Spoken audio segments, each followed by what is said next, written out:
Hello students, मेरा नाम विनीत पांडे और आप देख रहे हैं 2 पाई क्लासेस। इस वीडियो में हम पढ़ेंगे इंट्रोडक्शन टू यूक्लिड्स ज्योमेट्री का एनसीईआरटी 5.2 का इंट्रोडक्शन। और टॉपिक का नाम है क्या?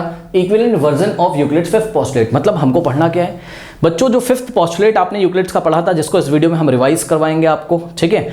क्या उस फिफ्थ पोस्टुलेट के इक्विवेलेंट कोई स्टेटमेंट है? क्या उस पोस्टुलेट के इक्विवेलेंट कोई एक्सियम है? क्या उस पोस्टुलेट के इक्विवेलेंट कोई दूसरा पोस्टुलेट है? मतलब सर समझ में नहीं आया तो भी हम आपको समझाएंगे, परेशान मत हो। और हाँ, एक चीज़ और, 5.2 में 2 ही तो क्वेश्चन है आपके। कौन कौन से? क्वेश्चन नंबर 1, क्वेश्चन नंबर 2, ठीक है। तो यहाँ पे जब अभी हम आपको इंट्रोडक्शन देंगे ना, तो दोनों ही क्वेश्चन आपको क्लियर हो जाएंगे यहीं पे। वैसे हम आपको सॉल्व कराएंगे, परेशान ना हो।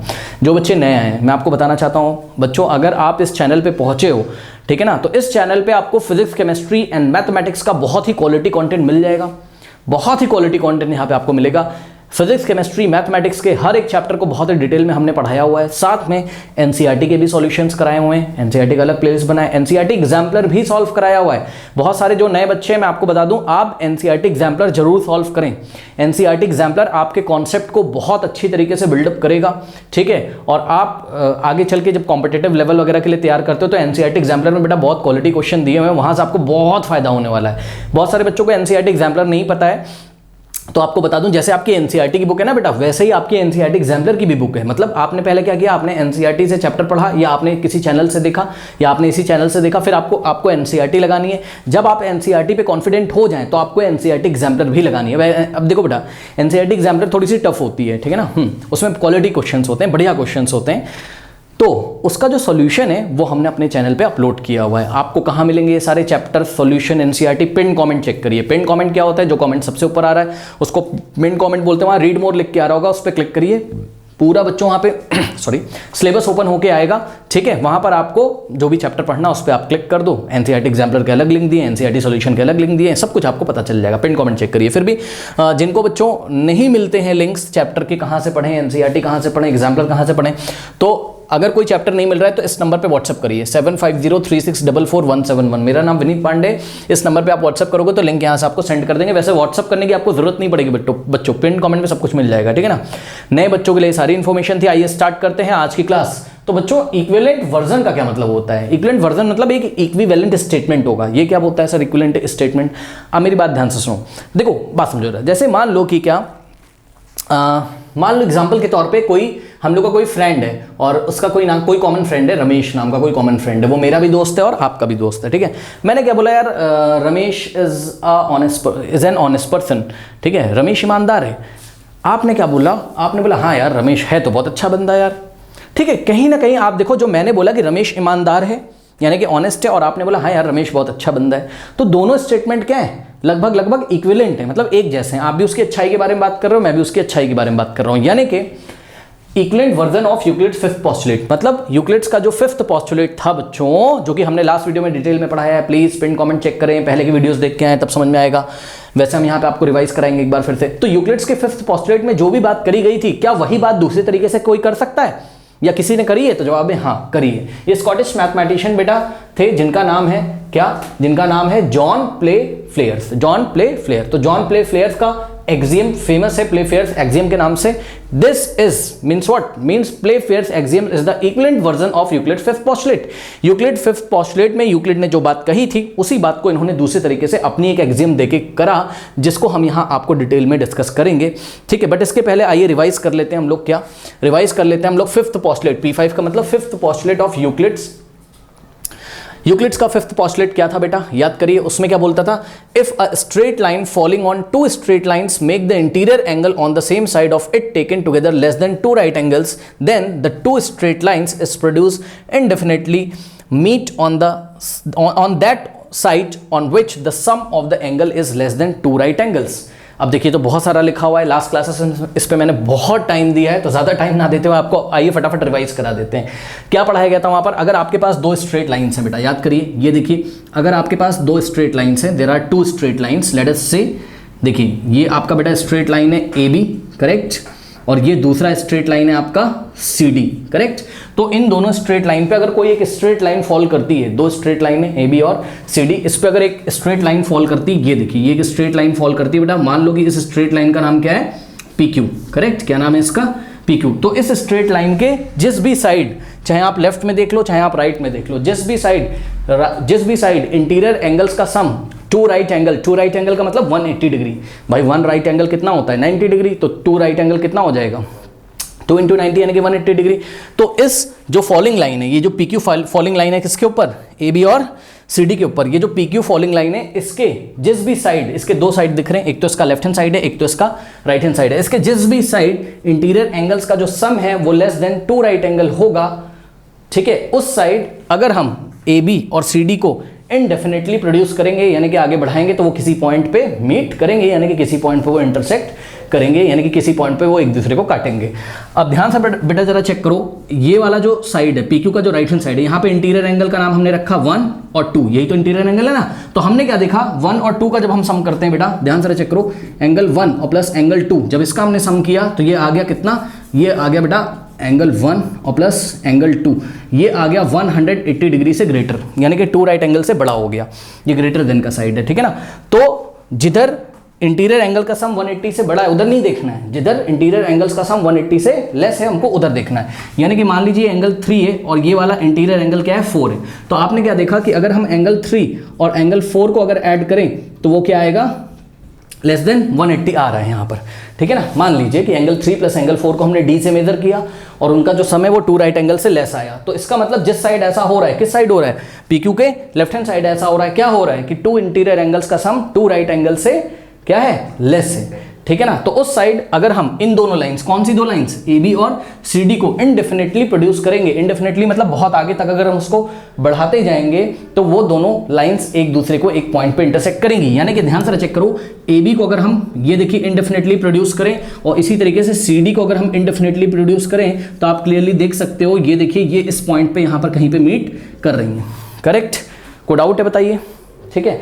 अब इसी स्टेटमेंट को क्या हम दूसरे तरीके से नहीं बोल सकते हैं, यहां से आपकी पैरेलल लाइन की डेफिनेशन आ सकती है, किसकी, टू पैरेलल लाइन की डेफिनेशन यहां से आ सकती है। देखिए किस तरीके से, लास्ट क्लासेस में भी हमने आपको बताया था किस तरीके से आ सकती है, बहुत ध्यान से बेटा चेक करो। मान लो कि अगर ये लाइन AB और CD कुछ इस तरीके से होती, अब तो मैं ये यूक्लिड्स का पोस्टुलेट आपका यहां से हटा देता हूं, सभी बच्चों ने नोट भी कर लिया होगा, आपकी बुक में भी दिया होगा, आप वहां से भी देख सकते हैं, ठीक है ना। यहां हमें जगह चाहिए कुछ समझाने के लिए तो इसको हम आपको समझाएंगे, करेक्ट। ध्यान से चेक करो बेटा, मान लो कि आपके पास टू लाइन्स हैं AB और CD, करेक्ट। ये देखिए जरा, आपके पास टू लाइन्स हैं, ये लाइन है आपकी AB और ये लाइन है आपकी कौन सी, CD, करेक्ट। अब AB और CD पे बेटा हमने एक लाइन फॉल करा दी और इस लाइन का नाम क्या है आपका, अगेन PQ। लेकिन मान लो कि ऐसा हो जाए कि PQ के सेम साइड पे, चाहे राइट में चाहे लेफ्ट में, अगर इंटीरियर एंगल्स का सम, आपको किस पे फोकस करना है, इस पे नहीं फोकस करना है, ग्रेटर वाले पे, इस पे फोकस करना है। इंटीरियर एंगल्स का सम, इन्होंने क्या बोला था यूक्लिड ने, अगर लेस देन 180 आता है जिस भी साइड, उस साइड अगर हम लाइंस को, कौन सी लाइंस को, AB और CD को अगर इनडेफिनेटली प्रोड्यूस करें तो वो एक पॉइंट पे मीट करेंगे, यानी कि इंटरसेक्ट करेंगी, करेक्ट। लेकिन ध्यान से चेक करो, मान लो बेटा अगर ऐसा हो जाए क्या कि PQ के सेम साइड, मान लो ये एंगल 3 है और ये क्या है एंगल 4 है और ये एंगल 1 है और ये एंगल 2 है, तो PQ के सेम साइड बेटा मान लो कि एंगल 3 और प्लस एंगल 4 का जब सम निकाला तो वो 180 से छोटा नहीं आया, वो एग्जैक्टली किसके इक्वल आ गया, टू राइट एंगल के इक्वल आ गया, यानी कि 180 डिग्री के इक्वल आ गया। अगर ऐसा हो जाता है तो क्या होता है, according to Euclid's fifth postulate, इसको अगर हम आगे इसको अगर हम AB को आगे प्रोड्यूस करेंगे on the left hand side of PQ, तो क्या ये कहीं मीट करेंगे, क्या ये कहीं इंटरसेक्ट करेंगे? नो सर, क्यों नहीं करेंगे? क्योंकि भाई देखो यूक्लिड्स का फिफ्थ पोस्टुलेट क्या बोलता है, यूक्लिड का फिफ्थ पोस्टुलेट ये बोलता है कि अगर तो इंटीरियर एंगल्स का सम 180 से क्या हो जाए, लेस हो जाए, 180 से लेस हो जाए, तभी इन लाइंस AB और CD को आगे प्रोड्यूस करने पर वो किसी पॉइंट पे मीट करेंगे। लेकिन बेटा अगर एंगल 3 + 4 इज इक्वल्स टू 180 आ रहा है, इक्वल आ रहा है, तो इसका मतलब लेस देन 180 नहीं आ रहा है। इसका मतलब according to fifth postulate of Euclid's, इनको अगर हम आगे, भाई फिफ्थ पोस्टुलेट में क्या बोलता था कि ये दोनों कब मीट करेंगे बताओ, जब इनका सम 180 से लेस होगा। लेकिन सम 180 से लेस कहाँ हुआ, वो तो इक्वल हो गया। इसका मतलब यूक्लिड्स का फिफ्थ पोस्टुलेट तो लग नहीं पाएगा यहाँ। अगर नहीं लग पाएगा तो इसका मतलब AB को अगर हम आगे इंडेफिनेटली ऐसे प्रोड्यूस करें और CD को भी इंडेफिनेटली प्रोड्यूस करें तो ये दोनों लाइंस कहीं पे भी मीट नहीं करेंगे, यानी कि ये ऐसा निकलते चले जाएंगे और हमेशा हम देखेंगे कि इन दोनों लाइंस के बीच का जो परपेंडिकुलर डिस्टेंस है वो हमेशा क्या रहेगा, सेम रहेगा, यानी कि ये दोनों लाइंस कैसी हो जाएंगी, पैरेलल हो जाएंगी, ठीक है ना। इसी तरीके से आप देख सकते हो यहाँ पर जो एंगल 1 और 2 है इसको भी हमने चेक किया, तो एंगल 1 और 2 का भी जो सम आया वो किसके इक्वल आ गया, 180 डिग्री के इक्वल आ गया। तो PQ के चाहे आप लेफ्ट में देखो और PQ के चाहे आप राइट में देखो, ठीक है ना, तो आप क्या देखते हो कि इंटीरियर एंगल्स का जो सम है वो 180 डिग्री के इक्वल है। अब 180 डिग्री के इक्वल है तो यूक्लिड्स का फिफ्थ पोस्टुलेट लग नहीं पाएगा, यानी कि अगर अगर एंगल 1 और 2 का जो सम है वो 180 से छोटा होता तब तो AB और CD को आगे प्रोड्यूस करने पर किसी पॉइंट पे मीट करते हैं ना, लेकिन अभी कहाँ मीट करेंगे, अभी तो यूक्लिड्स का फिफ्थ पोस्टुलेट नहीं लग पाएगा। क्यों सर, क्योंकि एंगल 1 और 2 का जो सम है 180 से छोटा थोड़ी ना हुआ, वो तो 180 के इक्वल हो गया। तो इसका मतलब AB को आप इधर भी अगर प्रोड्यूस करोगे कहीं पे और CD को इधर प्रोड्यूस करोगे तो यहीं कहीं पे मीट नहीं करेंगे, यानी कि इन दोनों लाइंस के बीच का जो परपेंडिकुलर डिस्टेंस है वो हर बार क्या रहेगा, सेम रहेगा, परपेंडिकुलर डिस्टेंस हर बार सेम रहेगा। कोई डाउट है बताइए, यानी कि दोनों लाइंस कैसी हो जाएंगी, पैरेलल हो जाएंगी। इसका मतलब ये है, हम सिंपल बोल सकते हैं, हमारे पास अगर दो लाइंस हो AB और CD, ठीक है ना, और उस पर अगर कोई लाइन PQ फॉल कर रही हो और on the same side of PQ अगर इंटीरियर एंगल्स का सम कितना है 180 डिग्री, तो लाइंस क्या होती हैं, पैरेलल होती हैं। देखिए ये भी एक इक्विवेलेंट स्टेटमेंट बन गया यूक्लिड फिफ्थ पोस्टुलेट का, उसी की हेल्प से तो हमने ऐसा कुछ बनाया। तो आई थिंक आप लोगों ने फील किया होगा। अब आइए यहाँ पे हम देखते हैं, ठीक है ना, देखिए जरा equivalent version of Euclid fifth postulate में सबसे पहला पॉइंट हमने यहाँ पर क्या नोट किया है, हमने बोला है कि no intersection of line will be take place when the sum of the measures of the interior angle on the same side of the following line is exactly 180 degree. देखा आपने, यूक्लिड फिफ्थ पोस्टुलेट का एक equivalent statement यहाँ पे लिखा हुआ है, देखिए आपकी एनसीईआरटी में भी दिया हुआ है कि no intersection of the line will take place when the sum of the major of the interior angle on the same side of the following line is exactly 180 degree. मतलब लाइंस जो AB और CD वो intersect नहीं करेंगी, कब, जब जो following line है PQ उसके सेम साइड इंटीरियर एंगल्स का सम एग्जैक्टली किसके इक्वल हो जाए, 180 डिग्री के इक्वल हो जाए, ठीक है। तो दोनों लाइन इंटरसेक्ट नहीं करेंगी, और जो लाइन इंटरसेक्ट नहीं करेंगी उसको हम क्या बोलेंगे, जो लाइन दोनों डायरेक्शंस में AB और CD चाहे लेफ्ट में चाहे राइट में इनडेफिनेटली यानी कि बहुत दूर तक आगे बढ़ाने पर इंटरसेक्ट नहीं करेंगी, तो ऐसी लाइन्स को आप क्या बोला करेंगे बताइए, ऐसी लाइन्स को आप क्या बोला करेंगे, ऐसी लाइन्स को आप बोला करेंगे क्या, पैरेलल लाइन्स। तो देखिए पैरेलल लाइन का कहीं ना कहीं डेफिनेशन भी आ रहा है, ठीक है, कोई डाउट है बताइए। तो ये स्टेटमेंट देखा आपने किस तरीके से यूक्लिड फिफ्थ पोस्टुलेट से निकला हुआ है। ओके चलो बहुत बढ़िया। अब आया आपके प्ले फेयर्स, ठीक है ना। तो सबसे पहले हम प्ले फेयर की एक्सियम देखते हैं। This is the equivalent statement to Euclid fifth postulate. देखिए इन्होंने क्या बोला, प्ले फेयर्स एक्सियम में क्या बोला गया, फॉर एवरी लाइन L, बहुत फोकस करिएगा बच्चों, यहां पर क्या बोला इसने, देखिए प्ले फेयर का एक्सियम क्या है, कह रहा है फॉर एवरी लाइन L, मतलब अगर आपके पास कोई लाइन L है, ये देखिए बेटा, अगर आपके पास कोई लाइन L है, इस लाइन का नाम हमने L रखा, correct, for every line L and for every point P not lying on L, ठीक है, मतलब फॉर एवरी लाइन L, दुनिया की कोई भी लाइन हो, लेट अस अज्यूम L नाम की कोई लाइन है, ठीक है ना, and for every point P not on line L। And का मतलब मैथ्स में एज वेल एज होता है, एंड का मतलब एज वेल एज होता है, एज वेल एज मतलब ऐसा तो होना ही चाहिए, और साथ में एंड के बाद जो लिखा हुआ है वो भी होना चाहिए, मतलब फॉर एवरी लाइन L मतलब एक लाइन L तो होनी ही चाहिए, एंड का मतलब एज वेल एज क्या होना चाहिए, for every point P not lying on L, मतलब P कोई ऐसा पॉइंट होना चाहिए जो L पे लाई नहीं कर रहा है। तो ध्यान से चेक करो बेटा, एक पॉइंट हमने लिया आउटसाइड द L से बाहर, अगर हम पॉइंट यहाँ पे ले लेते P को तब तो ये L पे लाई कर रहा है, ठीक है ना, लेकिन हमको ऐसा पॉइंट P लेना है जो इस लाइन पे लाई नहीं करता है, इस लाइन के ऊपर नहीं पड़ा हुआ है। तो यहाँ पे ध्यान से चेक करो बेटा, हमने एक पॉइंट P लिया जो कि आउटसाइड द लाइन L है, which is not lying on the line L, correct.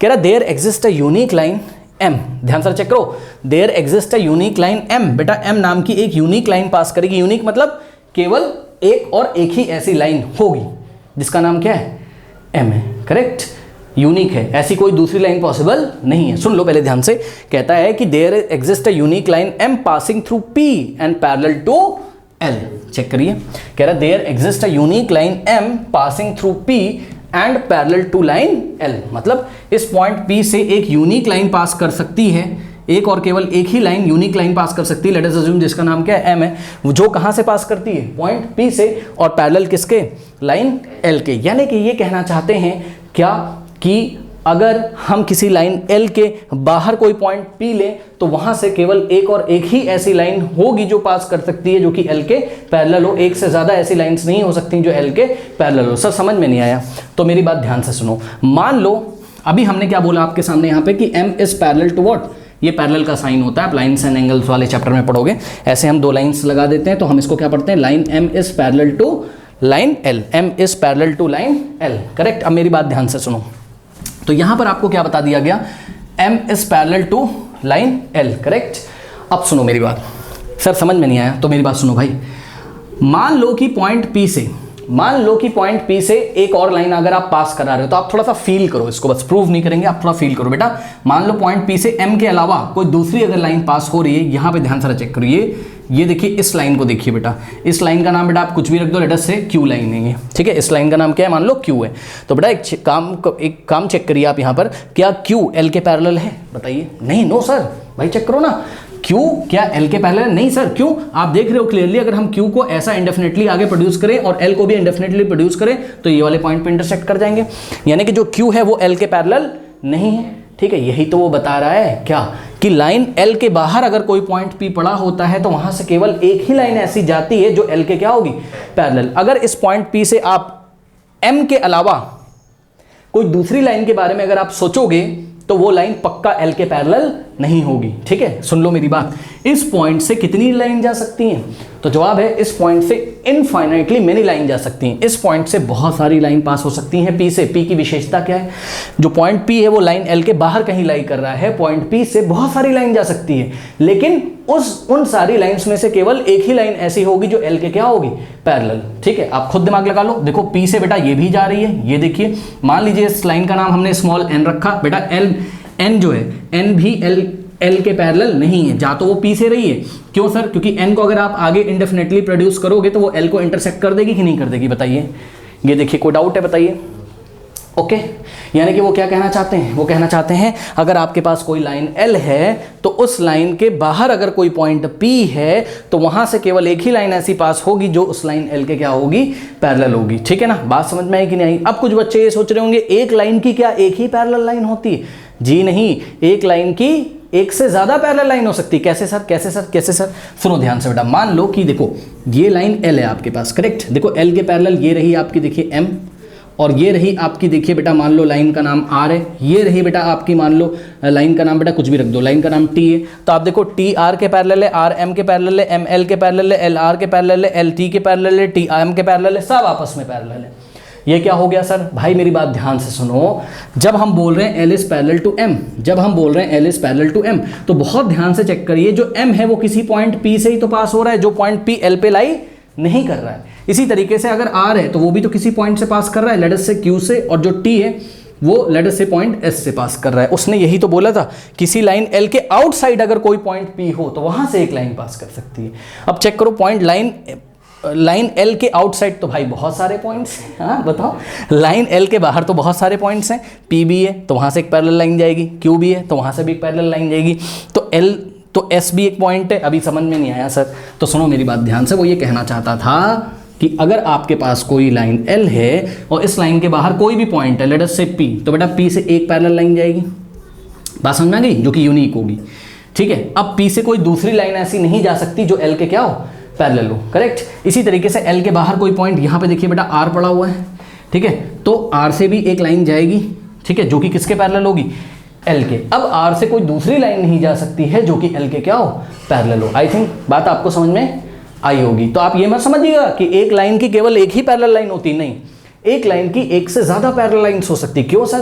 क्योंकि एक लाइन के बाहर तो बहुत सारे पॉइंट्स लाई करते हैं, ठीक है, एक लाइन के बाहर तो बहुत सारे पॉइंट्स लाई करते हैं और हर पॉइंट से एक लाइन पास करेगी जो कि L के क्या होगी, पैरेलल होगी। इस तरीके से हम कह सकते हैं कि L की एक से ज्यादा पैरेलल लाइन हो सकती है, हाँ, लेकिन L के बाहर लाई करने वाले किसी एक पॉइंट से एक ही लाइन ऐसी जाएगी जो यूनिक होगी, जो कि L के पैरेलल होगी, उस पॉइंट से दूसरी लाइन पास नहीं करेगी जो कि L के पैरेलल होगी, ठीक है। ध्यान से चेक करो भाई, मान लो अगर मैं P से एक और लाइन ड्रॉ करने की कोशिश करता हूं और आपसे बोलता हूं कि चलो देखते हैं कि ये L के पैरेलल है कि नहीं है, तो बेटा अगर कोई और लाइन ड्रॉ करोगे तब तो ये L को इंटरसेक्ट कर दे रही है। अगर आप R से एक और लाइन ड्रॉ करोगे जो कि L के पैरेलल हो तो नहीं कर सकते हो। देखो ये लाइन L को यहाँ पे इंटरसेक्ट कर देगी। कोई डाउट है बताइए?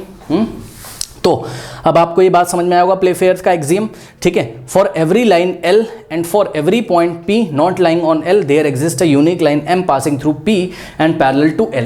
कोई डाउट है? अब सुनो मेरी बात, ये जो प्लेफेयर का बेटा एक्सियम है, this axiom is equivalent version of Euclid's fifth postulate. How कैसे? कैसे? ये जो प्ले फेयर का एक्सियम है ये वही बात कह रहा है जो कौन कह रहा है? यूक्लिड्स का फिफ्थ पोस्टुलेट। यस सर, वही बात है। क्यों? अरे भाई अभी अभी तो आपने देखा यूक्लिड के फिफ्थ पोस्टुलेट से ही तो बेटा तुमने ये कंक्लूजन निकाला था। चेक करो, यूक्लिड्स के फिफ्थ पोस्टुलेट से ही तो तुमने ये कंक्लूजन निकाला था क्या?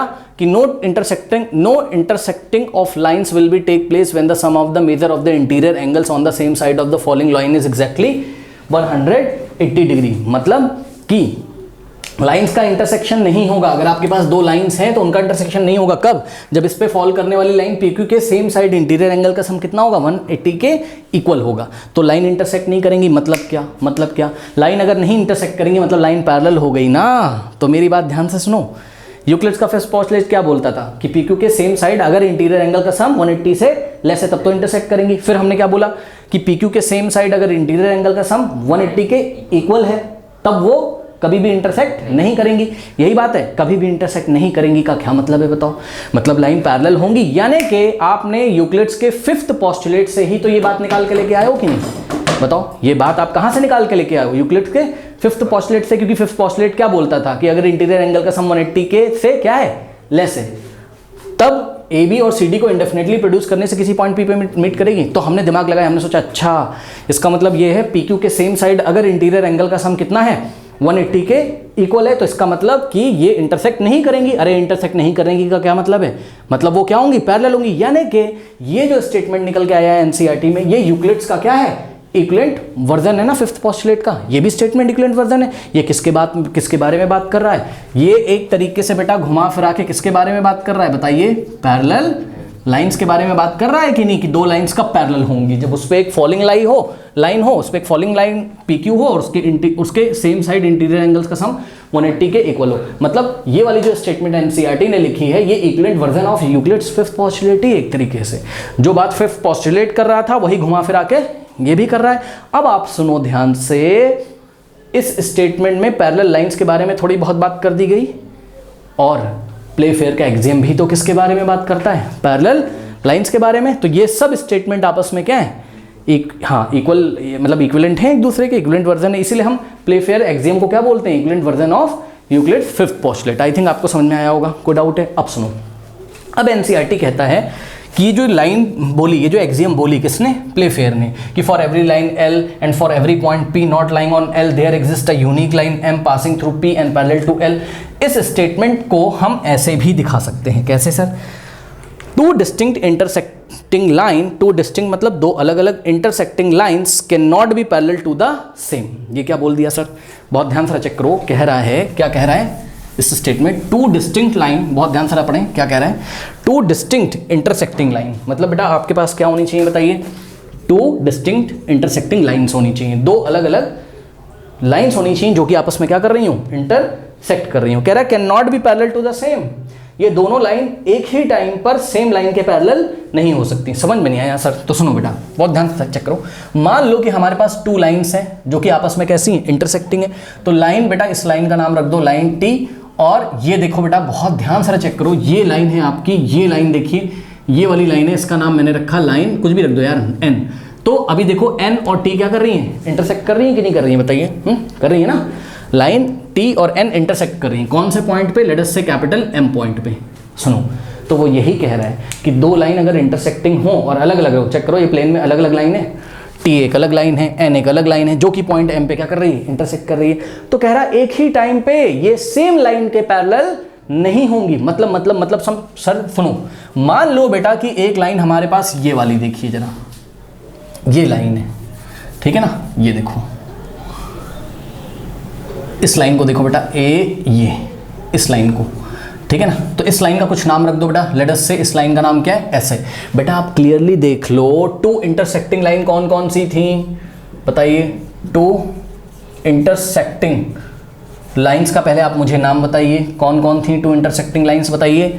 N और T, है ना? N एंड T ये इंटरसेक्ट कर रही थी कहां पर? एट पॉइंट कैपिटल M पर। और हमने एक लाइन S ली जो कि T के क्या है? पैरेलल है। तो आप क्लियरली देख सकते हो कि जो इंटरसेक्टिंग लाइन है कौन सी? T और N, वो एक ही साथ S के पैरेलल नहीं होंगी। केवल T S के पैरेलल है। Only T is parallel to what? S। बेटा T ही S के पैरेलल है, N S के पैरेलल नहीं है। तो वो यही कह रहा है एक साथ अगर तुम दो इंटरसेक्टिंग लाइन लोगे ना, ठीक है ना, तो उनमें से दोनों एक ही सेम लाइन के पैरेलल एक साथ नहीं हो सकती, उनमें से केवल एक ही, हाँ, जो गिवन लाइन है उसके पैरेलल हो सकती है। बात सर समझ में नहीं आया? अरे भाई बहुत सिंपल है यार, चेक करो, ये जो लाइन S है, हाँ, ये जो लाइन S है, इसके आउटसाइड ही तो कौन लाई कर रहा है? M। तो M से एक ही लाइन तो ऐसी पास होगी T नाम की जो S के क्या हो, पैरेलल हो। आप प्लेफेयर का एग्जिम भी लगा सकते हो। बात समझ में आएगी नहीं? अगर इस पॉइंट M से, जो कि किसके आउटसाइड है? S के आउटसाइड है M, अगर यहां से अगर आप दूसरी लाइन पास करोगे तो वो इस S के पैरेलल नहीं होगी। S को देखो इंटरसेक्ट कर दे रही है यहां पे, कौन? N।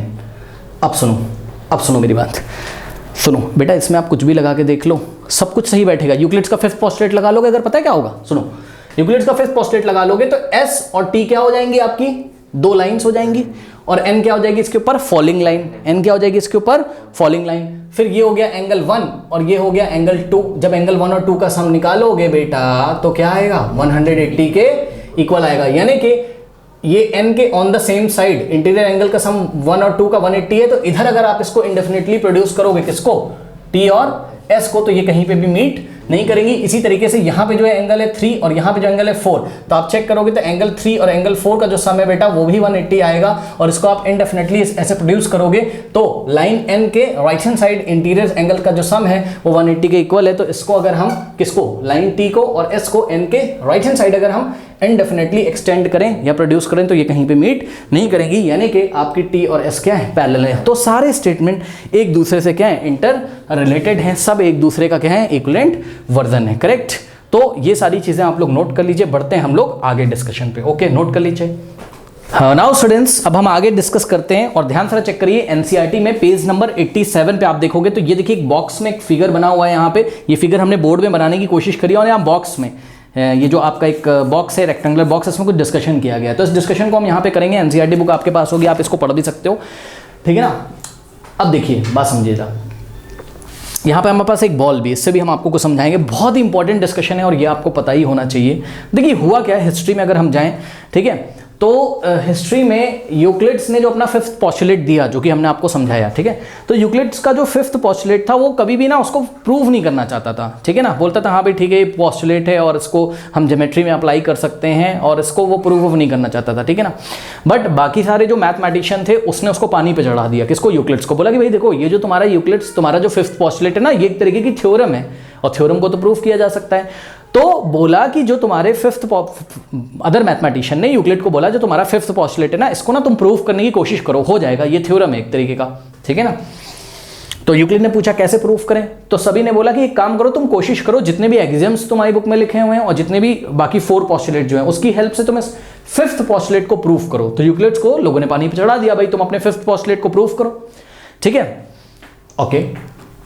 और ठीक है, फिर यूक्लिड ने बोला ठीक है चलो ट्राई करते हैं। यूक्लिड ने फिफ्थ पोस्टुलेट को प्रूव करना शुरू किया, मतलब उसके प्रूफ अटेम्प्ट करना, उसके जितने भी प्रूफ पॉसिबल हो सकते हैं उसको अटेम्प्ट करना शुरू किया।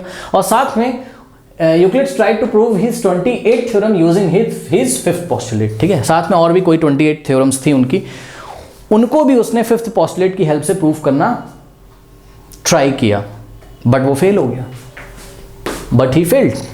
या आप सिंपल शब्दों में बोलें तो बाकी सारे मैथमेटिशियन उसको पानी चढ़ाया, कहा भैया आपका फिफ्थ पोस्टुलेट तो थ्योरम है, और थ्योरम को तो प्रूफ किया जा सकता है, पोस्टुलेट को प्रूफ नहीं करते हम लोग, उसको यूनिवर्सल ट्रुथ मान लेते हैं, आपको पता है, ठीक है, लेकिन थ्योरम्स को प्रूफ करते हैं। लोगों ने बोला भाई तुम्हारा फिफ्थ पोस्टुलेट तो थ्योरम है यार, इसको प्रूफ करो, तो प्रूफ करने में लग गया, और फिफ्थ पोस्टुलेट की हेल्प से और भी थ्योरम्स प्रूफ करने में लग गया। उसको सक्सेस नहीं मिली, वो फिफ्थ पोस्टुलेट को प्रूव नहीं कर पाया। लेकिन देखिए बच्चों, अगर कहीं हमें सक्सेस नहीं मिलती तो इसका मतलब ये नहीं हम पूरी तरीके से फेल हो गए। कुछ नए रिजल्ट्स निकल के आ गए, और जो नए रिजल्ट्स निकल के आ गए उसने पूरे वर्ल्ड को ये बताया कि एक नई तरीके की ज्योमेट्री भी होती है। जरूरी नहीं कि केवल यूक्लिडियन ज्योमेट्री होती है, नॉन यूक्लिडियन ज्योमेट्री भी होती है। जो यूक्लिड ज्योमेट्री है या जिसको यूक्लिडियन ज्योमेट्री बोलते हैं वो बेटा 2 डायमेंशनल प्लेन में लगती है। कैसे प्लेन में लगती है? 2 डायमेंशनल प्लेन में लगती है, ठीक है ना। मतलब अगर आपके पास ये देखिए जैसे बोर्ड, ये एक प्लेन दिखाई पड़ रहा है, यूक्लिड ज्योमेट्री लगाकर आप बेटा सर्कल के बारे में पढ़ सकते हो, सर्कल्स के बारे में पढ़ सकते हो, ठीक है ना। आप पढ़ सकते हो स्क्वायर के बारे में, आप पढ़ सकते हो किसके बारे में, रेक्टेंगल के बारे में, ट्रायंगुलर के बारे में। लेकिन लेकिन लेकिन लेकिन ये सब सरफेस कैसे हैं बताओ?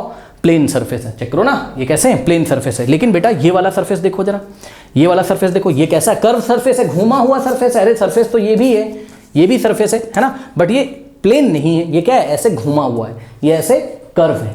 करेक्ट। अब मेरी बात ध्यान से सुनो, यहाँ पे जब यूक्लिड फेल हो गया, इसके कुछ एग्जाम्पल भी हम आपको देंगे, तो नई ज्योमेट्री का जन्म हुआ, पूरे वर्ल्ड को पता चला, कहा अच्छा जिस वर्ल्ड में हम रहते हैं अभी तक हम क्या समझते थे, केवल यूक्लिड ज्योमेट्री एग्जिस्ट करता है और उसी के हिसाब से हम अपनी दुनिया को चला रहे थे, बट ऐसा नहीं है। हमारी दुनिया गोल है, आपको पता है ना धरती भी गोल है, ठीक है। तो एक नई ज्योमेट्री का जन्म हुआ जिसका नाम क्या था, नॉन यूक्लिडियन ज्योमेट्री, ठीक है, जिसको हम स्फेरिकल ज्योमेट्री भी बोलते हैं। और इस ज्योमेट्री का जब जन्म हुआ बच्चों, लोगों को पता चला अरे भाई ऐसी ज्योमेट्री भी एग्जिस्ट करती है और इसका भी श्रेय हम यूक्लिड्स को ही देते हैं। क्यों? नॉन यूक्लिडियन ज्योमेट्री का भी श्रेय जो है वो हम किसको देते हैं, उसका भी हीरो कौन है, यूक्लिड है। क्यों?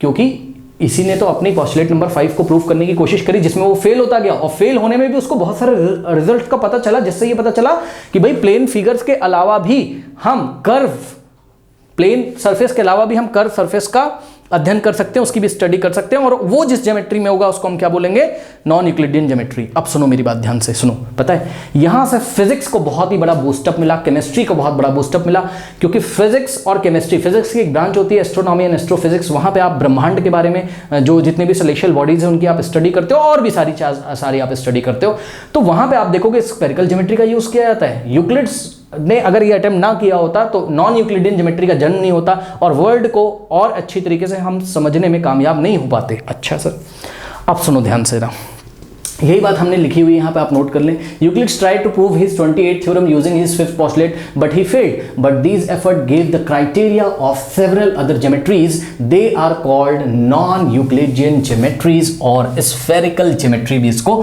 बोला जाता है। In spherical geometry lines are not straight, they are a part of a great circle. बहुत ध्यान से बेटा चेक करें, कह रहा है इन स्फेरिकल ज्योमेट्री, मतलब स्फेरिकल ज्योमेट्री क्या क्या क्या बताओ, जो नॉन यूक्लिडियन ज्योमेट्री है वही क्या है, स्फेरिकल ज्योमेट्री है। In spherical geometry lines are not straight, इसमें लाइंस स्ट्रेट नहीं मिलेंगी बेटा आपको। अभी तक जो यूक्लिड ज्योमेट्री आपने पढ़ा था उसमें लाइन ये देखिए स्ट्रेट होती थी, सीधी सीधी होती थी, लेकिन नॉन यूक्लिडियन ज्योमेट्री या फिर स्फेरिकल ज्योमेट्री में lines are not straight, line straight नहीं होती है, बल्कि क्या होती है, दे आर किसको बोल रहा है, लाइंस को बोल रहा है, कह रहा है they are a part of a great circles, they are a part of a great circle. ये जो लाइन होती है किसी ग्रेट सर्कल के पार्ट होती हैं। नहीं समझ में आया सर? सुनो मेरी बात, नहीं समझ में आया, एक बात बताओ, मैं यहाँ खड़ा होकर पढ़ा रहा हूँ, ठीक है ना, ये धरती माता अपनी देख रहे हो ना, बेस है यहाँ पर, ठीक, आप भी अपने घर में बैठे हो, आप अपना बेस देखो जरा, बेस आपको कैसा नजर आ रहा है, आपको एक प्लेन सरफेस नजर आ रहा होगा, प्लेन सरफेस नजर आ रहा होगा, क्या आपको ऐसा घूमा हुआ नजर आ रहा है क्या? आप यहाँ पे बैठो, आप अपने साइड में देखते हो, अरे ये सरफेस तो ऐसा है, घुमा हुआ ऐसा कर्व सरफेस है, और ये है इधर, ये ऐसा घुमा हुआ है, ऐसा तो नहीं नजर आ रहा है ना आपको, भाई है तो प्लेन। क्यों सर? इसलिए सर क्योंकि जहां आप बैठे हो आपका कमरे का जो फर्श है, it is the part of a great spherical body. यही अज्यूम करना है आपको, यही सिखाना चाहता है एनसीईआरटी।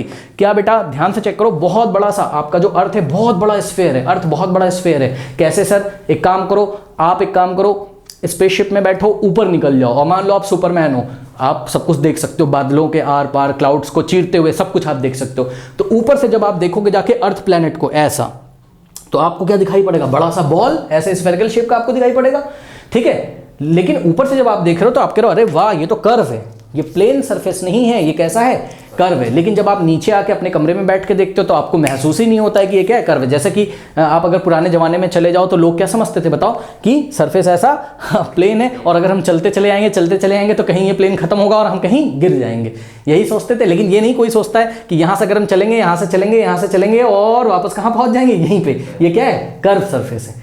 करेक्ट? बात समझ में आई कि नहीं आई? ठीक है ना। तो ये चीज़ है, मतलब मैं आपको ये फील कराना चाहता हूँ कि बहुत बड़ा सा अगर स्फेयर है कहीं पे, अभी मैं स्फेयर की बात कर रहा हूँ, बहुत बड़ा सा स्फेयर है कहीं पे, जैसे कि आपका मून हो गया, जैसे कि आपका अर्थ हो गया, उसका अगर छोटा सा पोर्शन अगर आप देखोगे बेटा तो वो आपको कैसा दिखाई पड़ेगा? Plane surface. इमेजिन करिए ये अर्थ है, ठीक है ना, और आप इसके बहुत पास आके इतने से पोर्शन को आप देखोगे, इतने से जितने को मैंने सर्कल किया हुआ है, इतने से पोर्शन को देखोगे अगर, तो ये यहाँ पे आपका रूम है मान लीजिए, तो आपको ये प्लेन कैसा लगेगा, सॉरी ये सरफेस कैसा लगेगा? प्लेन लगेगा, कर्व नहीं लगेगा, घुमा हुआ नहीं लगेगा। ठीक इसी तरीके से बहुत ध्यान से बेटा जरा चेक करो, बहुत ध्यान से चेक करो जरा, देखो बात समझो जरा, बात समझो। ये जो स्ट्रेट लाइन होती है ना, जैसे कि हमने आपको क्या बोला, हमने बोला जो प्लेन सरफेस है ये किसी बहुत बड़े से स्फेयर के सरफेस का क्या है? छोटा सा पार्ट है। ठीक इसी तरीके से ग्रेट सर्कल्स को सोचो। ग्रेट सर्कल्स क्या होते हैं सर? बहुत बड़े बड़े सर्कल सोचो, बहुत बड़े बड़े। कितने बड़े बड़े सर? धरती कितना बड़ा सर्कल सोचो आप। नहीं समझ में आया सर? अरे ये तुम्हारी अर्थ है, हाँ, अर्थ के दो पोल है, नॉर्थ पोल साउथ पोल। एक काम करो, यहाँ पे देखिए आपका ये नॉर्थ पोल और यहाँ पे है आपका साउथ पोल। आप एक काम करिए, ये नॉर्थ पोल से ऐसा एक लाइन ड्रॉ करिए और इस लाइन की विशेषता क्या होगी? इस लाइन की विशेषता होगी ये कर्व होगी। कर्व लाइन क्यों है सर? घूम रही है, देखो स्ट्रेट नहीं है, सीधी नहीं घूम रही है। मैं अगर मार्कर अच्छे से चला पाऊँ तो ये लाइन जा रही है जा रही है जा रही है, यहाँ आई नॉर्थ से साउथ, और जैसा ग्लोब में आप देखते हो ये आई ये आई ये आई ये आ गई, ठीक है ना। अब इसको देखो जरा, ये जो चल रही है लाइन, इसको देखो इसको देखो इसको देखो, कुछ समझ में आता है क्या? अरे भाई सर्कल ही तो है सर, समझ में नहीं आया? अरे लो सामने से देखो, सामने से देखो, ये सर्कल ही तो है अगर आपको समझ में आ रहा हो। भाई सोचो ना, ये ऐसे करके अगर एक वायर मैं यहाँ पे ऐसे लपेट देता, उस वायर को अगर मैं बाहर निकाल लेता तो आपको एक बैंगल जैसा, चूड़ी जैसा दिखता कि नहीं दिखता बताओ? अगर मैं यहाँ जहाँ जहाँ काला काला मार्कर लगा हुआ है ब्लैक कलर का, यहाँ अगर मैं एक तार, लोहे का जो तार होता है उसको ऐसा मैं लपेट देता एक राउंड और फिर इसको मैं बाहर निकाल लेता, हाँ, और बोर्ड पे रख के आपको दिखाता तो आपको यही तो दिखता। ये देखिए एक सर्कुलर पोर्शन दिखता कि नहीं दिखता? तो इसी को ग्रेट सर्कल बोला गया। ये देखिए यही तो ग्रेट सर्कल है। मतलब पूरे अर्थ पे आप नॉर्थ पोल से चलो और घुमा के कहाँ आ जाओ? वापस नॉर्थ पोल पे आ जाओ साउथ से होते हुए। तो जो सर्कल इमेजिन कर पा रहे हो आप उसको क्या बोल सकते हो? ग्रेट सर्कल, बहुत बड़ा सा सर्कल। अब बेटा एक बात बताओ, बहुत बड़ा सा जो सर्कल है वो इस लाइन से ही तो बना हुआ है, लेकिन इस लाइन की क्या विशेषता है? ये जो लाइन है, ये लाइन आपकी कर्व लाइन है, लेकिन ये आपको कब पता चलेगा? जब हेलीकॉप्टर से बहुत आप स्पेसशिप से बहुत दूर से जाके देखोगे तब तो ये कर्व लगेगा, लेकिन पास से आके देखोगे तो ये कैसा लगेगा? अगर हम इसका बहुत छोटा सा पोर्शन ले लें बेटा, सिर्फ इतना, ये देखिए सिर्फ इतना पोर्शन और इससे भी छोटा अगर ये पोर्शन ले लें तो ये तो आपको स्ट्रेट लाइन लगेगी कि नहीं लगेगी बताइए? हाँ, तो यही चीज़ लिखी हुई क्या? In spherical lines, in spherical geometry lines are not straight, they are a part of a great circle, ठीक है ना। ये जो स्फेरिकल ज्योमेट्री है इसमें जो लाइन्स है वो स्ट्रेट नहीं है, लगती हैं आपको स्ट्रेट, लेकिन वो किसी बहुत बड़े से सर्कल का छोटा सा पार्ट है। नहीं समझ सकते हो? बहुत बड़ा सा सर्कल है, उसकी बाउंड्री पे बहुत छोटा सा अगर आप पार्ट लो, ठीक है ना, तो आपको घूमी हुई लाइन, ऐसे कर्व लाइन नहीं नजर आएगी आपको। तो वो कैसा लाइन नजर आएगा बताइए? वो तो आपको ऐसा स्ट्रेट नजर आएगा, कुछ इस तरीके का, ठीक है ना, ये ऐसा, ये ऐसा, ठीक है। लेकिन इसी को दूर से जाके देखोगे तो आप देखोगे ये ऐसा घुमा हुआ है, ये ऐसा घुमा हुआ है, कर्व शेप का लाइन है, ठीक है ना। तो यही आपको फील कराना चाहिए, यही आपको फील कराना चाहता है एनसीईआरटी। एक्चुअल में क्लास 12 में जब आप फिजिक्स पढ़ोगे ना तो आपको यही पढ़ाया जाएगा। क्या? ध्यान से चेक करो, एक सर्कल ऐसा करके बना लेंगे और सर्कल का बहुत छोटा सा पार्ट लेंगे और बोलेंगे ये लाइन है। फिर बच्चे कंफ्यूज हो जाते हैं, सर ये तो लाइन नहीं दिखाई पड़ रही स्ट्रेट लाइन, सर ये तो स्ट्रेट लाइन, ये तो थोड़ा सा कर्व है। अरे भाई, इस सर्कल का, इस ग्रेट सर्कल का बहुत छोटा सा पोर्शन लिया जाता है, ये स्ट्रेट ही तो है। हाँ, पास से आके देखोगे तो ये स्ट्रेट ही तो लगेगा, सही है। तो ये चीज फील कराना चाहते हैं, तो आप लोग नोट करोगे, in spherical geometry lines are not straight, they are a part of great circle. ये कंक्लूजन यहां से निकल के आया। अब आइए हम आपको एक एग्जांपल देते हैं। इस स्फेयर को देखो, ठीक है ना। इस स्फेयर का जन्म कब हुआ? जब यूक्लिड अपना जो है फिफ्थ पोस्टुलेट प्रूफ करने की कोशिश कर रहा था और उसकी हेल्प से बाकी 28 थ्योरम्स प्रूफ करने की कोशिश कर रहा था। तो इस स्फेरिकल ज्योमेट्री यानी कि नॉन यूक्लिडियन ज्योमेट्री का जन्म हुआ। और इसमें आइए हम एक एग्जांपल लेते हैं अकॉर्डिंग टू एनसीईआरटी आपको समझाने का कि हम जिस वर्ल्ड में रहते हैं वो एक्चुअल में यूक्लिडियन ज्योमेट्री को एग्जैक्टली फॉलो नहीं करता है, ठीक है। वो नॉन यूक्लिडियन ज्योमेट्री को भी फॉलो करता है, एक्चुअली नॉन यूक्लिडियन ज्योमेट्री को ही वो फॉलो करता है, ठीक है ना। तो इस तरीके से ज्योमेट्री में और विकास हुआ और साइंस एंड टेक्नोलॉजी में हम लोग आगे बढ़े। अब हम उसमें डिटेल में नहीं जा रहे हैं, यहाँ पे देखिए आप, ठीक है। यहाँ पे क्या किया गया है, यहाँ पर अगर आपको बेटा याद करिए, अगर आपको याद हो यूक्लिड्स के फिफ्थ पोस्टुलेट में क्या बोला गया था बताइए। यूक्लिड्स के फिफ्थ पोस्टुलेट में बेटा बोला गया था, ध्यान से चेक करो बेटा, कि अगर आपके पास क्या है, दो लाइन्स हैं, ये देखिए, अगर आपके पास दो लाइन्स हैं बेटा, ठीक है ना, और दो लाइन्स को अगर एक स्ट्रेट लाइन क्या कर रही है, फॉल कर रही है, दो स्ट्रेट लाइन पे एक स्ट्रेट लाइन अगर फॉल कर रही है तो इस स्ट्रेट लाइन के सेम साइड अगर एंगल्स का सम 180 से क्या होगा, लेस होगा, ठीक है। 1 + 2 अगर 180 से लेस होगा, angle 1 + 2 is less than 180 degree, तो ये आगे मिलाने पर ऐसा क्या करेंगी, इंटरसेक्ट करेंगी। लेकिन अगर सोचो अगर ऐसा हो जाए, यूक्लिड फिफ्थ पोस्टुलेट की बात कर रहा हूँ, बहुत ध्यान से चेक करना। यूक्लिड फिफ्थ पोस्टुलेट में बेटा अगर दो लाइन्स हैं आपके पास, ये देखिए, ये ऐसे करके दो लाइन्स हैं, ठीक, और यहाँ पे कोई फॉलिंग लाइन है इसके ऊपर, ये लाइन फॉल कर रही है, लाइन L है, लाइन M है, और इसके ऊपर लाइन P फॉल कर रही है, ठीक है। बहुत ध्यान से सुनिएगा बेटा, मान लो ये एंगल 90 और ये भी एंगल कितना है, 90, यानी कि एंगल 190, एंगल 2 भी कितना है, 90 है। तो यहाँ से फिगर से देखो तो एंगल 1 और प्लस एंगल 2 बताइए कितना आ गया, 180 डिग्री आ गया कि नहीं आ गया, ठीक है भाई। 90 + 90 180, तो बताओ ये यूक्लिड फिफ्थ पोस्टुलेट को फॉलो करेगा, नहीं। यानी कि on the same side of P, on the same side of line P, जिधर इंटीरियर एंगल का सम कितना है 180 डिग्री। अगर उधर हम इन दोनों लाइंस को एक्सटेंड करें इनडेफिनेटली तो क्या ये कहीं मीट करेंगी? बताइए नहीं, यानी कि ये भी 90 हो जाए, ये भी 90 हो जाए, तो दोनों का सम एग्जैक्टली 180 के इक्वल आ गया। 180 से छोटा तो है नहीं, तो इधर अगर हम इसको एक्सटेंड करेंगे तो इंटीरियर एंगल का सम कितना है 180 डिग्री, तो ये कभी भी मीट नहीं करेंगे। ये कौन कहता था? ये कौन कहता था? ये किसका इक्विवेलेंट स्टेटमेंट है? ये यूक्लिड्स का इक्विवेलेंट स्टेटमेंट है, यूक्लिड ज्योमेट्री का, ठीक है ना। लेकिन क्या हमेशा ऐसा होता है? तो जवाब है नहीं, हमेशा ऐसा नहीं होता है, ठीक है। ऐसा केवल प्लेन सरफेस में होता है, ऐसा केवल कहां होता है? प्लेन सरफेस में। लेकिन अगर सरफेस कैसा हो? Non planar. अगर सरफेस कर्व हो, इसको देखो बेटा, ये सरफेस जो है आपका, ये सरफेस को देखिए, ये आपका कैसा है? Curve surface. इस सरफेस में बहुत ध्यान से चेक करिए, ये वाला पोर्शन आपको यहां पे दिखाया गया है। मान लीजिए कि हमने यहां पर ये देखिए ग्रेट सर्कल का पोर्शन लिया, ये देखिए ग्रेट सर्कल ही तो होगा ना, इसको अगर हम ऐसे ड्रॉ कर दें तो ये क्या होगा? ग्रेट सर्कल का पोर्शन है। अब इस ग्रेट सर्कल के पोर्शन में बेटा ध्यान से चेक करो, यहां पे आपका नॉर्थ पोल है अर्थ का, ठीक है। अब मान लीजिए कि यहां पे पॉइंट ए है और यहां पे पॉइंट क्या है? बी है। दिख रहा है सबको? यहां पे ए है, दिख रहा होगा, अब बी है। फिगर में देखो, यहां पे ए और यहां पे बी है, तो ये ग्रेट सर्कल का जो पोर्शन है ये ए बी क्या कहलाएगा? Straight line. तो ये ए बी क्या कहलाएगा? ए बी देखने से कैसा लगेगा? क्योंकि ग्रेट सर्कल का बहुत छोटा सा पार्ट है, तो ए बी क्या होगा? Straight line. अब इस स्ट्रेट लाइन पे हमने क्या किया? दो परपेंडिकुलर ड्रॉ किए। कहां से? ये देखिए, यहां से आ रहा है ऊपर से, ये नॉर्थ पोल से आ रहा है, ये ऐसे ए पे, तो यहां से ये देखिए ये परपेंडिकुलर आ रहा है और ए के साथ ये कितना बनाता है? 90 डिग्री। लेकिन ऊपर से जो परपेंडिकुलर आ रहा है ये स्ट्रेट नहीं है, ये स्ट्रेट लाइन नहीं है, ये कर्व लाइन है। क्यों सर? क्योंकि देखो बहुत दूर से आ रहा है, नॉर्थ पोल से आ रहा है, और ये किसी प्लेन सरफेस पे नहीं चल रही है ये लाइन, ये किस पे चल रही है? किसी कर्व सरफेस पे लगती हुई चल रही है। तो ये बेटा आपकी स्ट्रेट लाइन तो हुई नहीं, ये तो कैसी हो गई? कर्व लाइन हो गई। लेकिन है किस पे? लाइन ए बी पे क्या है? परपेंडिकुलर, ठीक है ना। दिख रहा होगा लाइन ए बी पे क्या है? परपेंडिकुलर। ठीक इसी तरीके से यहीं से नॉर्थ पोल से एक और कर्व लाइन लेके आओ और कहां पे गिराओगे? बताओ।